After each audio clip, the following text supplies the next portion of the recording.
Depuis ses débuts en 1989, Les Simpsons est devenu une icône culturelle.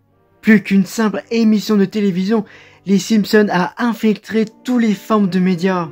Des jeux vidéo, des bandes dessinées, des albums et même un long métrage ont tous été produits, prouvant que l'influence de la famille Springfield s'étend au loin. Ces dernières années, elle a été couronnée la plus longue série scénarisée américaine et elle n'a montré aucun signe d'arrêt. Depuis sa deuxième saison, Les Simpsons gâtent ses fans avec un spécial Halloween annuel, The Tales of Horror. Chaque épisode comprend 3 histoires de terreur satiriques inspirées par l'horreur, la science-fiction et le surnaturel. Au fil des décennies, les habitants de Springfield se sont transformés en monstres reconnaissables, ont été tentés par le diable et ont parodié les histoires effrayantes préférées de la culture pop. Salut tout le monde, c'est Théo et aujourd'hui je vais vous dévoiler mes 5 épisodes préférés des Simpsons Horror Show.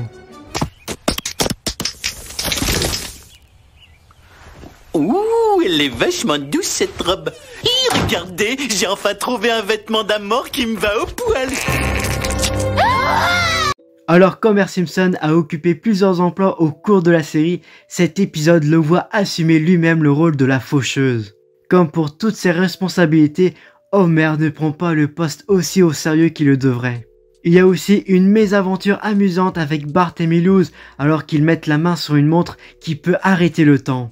Le professeur Frink occupe le devant de la scène dans une autre histoire alors qu'il cherche à ressusciter son père d'entre les morts. Dans un casting amusant, le père de Frink est exprimé par Jerry Lewis, sur lequel le personnage animé est basé. C'est un horror show assez sympa. Il y a des gags comme Frankie la balance qui ne meurt pas, Moe qui est pendu, Homer qui tue des gens dans les gradins, ou encore la course-poursuite avec Dieu. Ou alors dans la 3e histoire, on a le gag le plus drôle de l'épisode. C'est les donuts d'Homer qui disparaissent à chaque fois.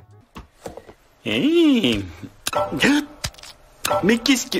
Oh,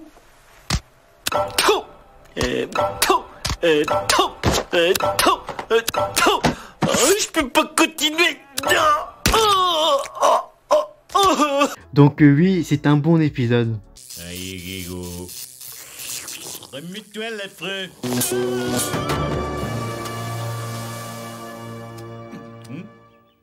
Il a une belle vie. Homer Simpson peut être assez destructeur par lui-même.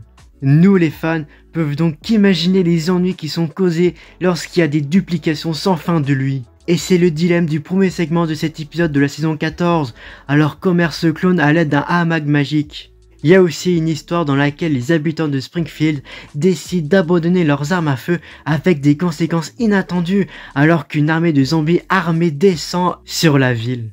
Enfin, il y a une histoire effrayante du Dr Hibbert possédant une île où il transforme les gens en animaux. C'est un horror show très correct. Déjà, j'aime la première histoire avec les clones. Elle est originale et puis même quand j'étais enfant, c'était mon épisode horror show préféré. Bon, avant de vous abandonner ici, quelqu'un connaît le chemin de la maison? Ouais, moi. Y'en a pas un autre? Y'en a pas un autre? Allez. Enchanté de faire ta connaissance.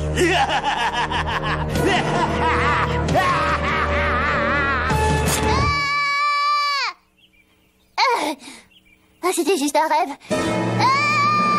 Bart, c'est toi? Ouais. Sors la poubelle. Le jardinier Willy fait un Freddy Krueger convaincant pour Trios of Horror dans la saison 7. Dans Nightmare on Evergreen Terrace, Willy hante tous les écoliers de Springfield dans leurs rêves, rivalisant avec certains des meurtres les plus mémorables de Freddy Krueger. Les Simpsons parodient le vieux film d'horreur B, Attack of the 50-Foot Woman, avec Attack of the 50-Foot Horror, qui implique une statue géante de la mascotte, la Donuts qui prend vie. Enfin, Bart suit Homer dans un monde tridimensionnel dans Homer Cube. Ce que je trouve génial avec cet épisode, c'est déjà la première histoire où les Simpsons parodient Freddy Krueger. Ou plus précisément, le premier film, Les Griffes de la Nuit. Déjà, on sait tous que Les Griffes de la Nuit, c'est un grand film culte. Et franchement, parodier ça, il faut le faire quand même. Et puis, il y a aussi la dernière histoire où Homer est dans un monde un peu bizarre et qu'à la fin, il va se retrouver dans notre monde. je trouve ça juste incroyable. Où Homer crée un vortex qui aspire tout et qu'après, bim, il se retrouve dans notre monde. Et franchement, oui, on comprend pas trop l'histoire, mais c'est hyper drôle. Oh mon Dieu, regardez ça! Oh non, pauvre de moi! Oh, oh, oh!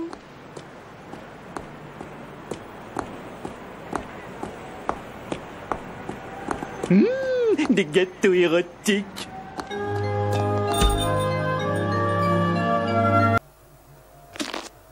Cher Homer, je t'ai emprunté ton donut de secours, signé Homer. Enfoiré, il a toujours un mètre d'avance. Ouh, je vendrais mon âme pour un donut.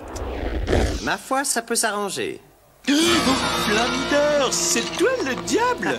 Homer vend son âme pour un donut dans The Devil and Homer Simpson, mais un différend juridique concernant son contrat avec Flanders the Devil le sauve de la damnation éternelle. Le 4e épisode comprend également une autre parodie de The Twilight Zone. Dans le segment, un Bart terrifié essaie de convaincre tout le monde dans son autobus scolaire qu'il y a un Gremlins accroché à côté. L'épisode se termine par Dracula de Bart Simpson qui rappelle le roman de Bram Stoker sur un ancien vampire suceur de sang. Déjà la première histoire est juste incroyable, où Homer fait un pacte avec le diable pour avoir un donut. Je trouve ça vraiment drôle et en plus cet épisode, cette histoire fait partie un peu de ma vie. J'ai grandi avec, car quand il le diffusait à la télé, j'étais tout excité de le voir. Et puis la fin qui parodie le film Dracula de Francis Ford Coppola ou encore le livre de Bram Stoker, c'est juste drôle. La seule façon de retrouver Bart, c'est de tuer le maître des vampires, Monsieur Burns! Tu es mon patron? J'oserais réaliser le rêve américain. Le voyage a été drôlement long. Enfin, on est presque arrivé. Tu as pensé à fermer la porte d'entrée avant de partir? Le meilleur épisode de Trios of Horror commence sur une bonne note avec une version de The Shining de Stephen King. Le travail de la famille au domaine de Monsieur Burns tourne mal quand Homer devient fou. La tentative d'Homer de réparer un grippin entraîne un voyage dans le temps par inadvertance. Et le personnel de l'école devient cannibale. Là, c'est sans aucun doute l'un des épisodes d'Halloween les plus mémorables des Simpsons. Avec cette parodie hilarante de Shining, la drôle de routine de voyage dans le temps d'Homer et l'histoire encore plus traumante du cannibalisme à l'école de Springfield. Avec cette première partie, les Simpsons arrivent parfaitement à parodier Shining, déjà qui est mon film d'horreur préféré et aussi mon livre préféré. Bon, j'en ai pas lu beaucoup de romans dans ma vie, mais j'ai lu Shining et putain, c'était fou. Donc quand je vois cet épisode, je suis comme un dingue parce que revoir toutes ces références, c'est génial. Et puis la deuxième partie où Homer répare le grippin, c'est juste hyper drôle. C'est l'ogre. Tout. C'est le grand méchant loup. Mais c'est ça, et moi je suis le chaperon rouge. Et puis voici le petit bonus. Bien qu'il ne fasse pas officiellement partie de la série Horror Show, Halloween of Horror est bon, et pas seulement pour l'ère moderne des Simpsons, mais objectivement bon. Sans un filet de sécurité fourni par le cadre de l'anthologie, le sentiment de danger est palpable pour Homer et Lisa, alors qu'ils repoussent les travailleurs déplacés des magasins éphémères qui veulent se venger, contre Homer bien sûr. Revenant à la véritable chaleur et à l'originalité de l'âge d'or de la série, cet épisode rappelle que les Simpsons est incontestablement l'une des meilleures séries de tous les temps. Bien qu'il soit à la fois doux et passionnant, l'épisode ne perd jamais son humour. Il reste toujours drôle tout au long et de nombreuses scènes m'ont fait rire. Puis c'est agréable de voir Lisa agir comme une vraie gamine et la dynamique entre elle et Homer ressemblait à celle d'un épisode classique et la fin est très réconfortante et amusante. Franchement, quand j'ai vu pour la première fois cet épisode, j'étais... What? Putain, mais quel épisode! J'en avais même des frissons. C'était un bon moment que j'avais passé. Voilà, c'est déjà la fin de la vidéo. J'espère qu'elle vous aura plu. Parce que moi déjà j'ai pris beaucoup de plaisir à reparler des Simpsons sur ma chaîne YouTube. Voilà, c'est l'une des meilleures séries de tous les temps. Et puis ma série préférée, voilà. Bon, oui, il y a Breaking Bad et tout, mais si on enlève tout ça, les Simpsons c'est l'une des meilleures séries de tous les temps. Et depuis 1989 quand même. Depuis 1989 que ça marche et c'est incroyable. Enfin bref, moi je vous dis à la prochaine, comportez-vous bien, et c'était Théo. Salut!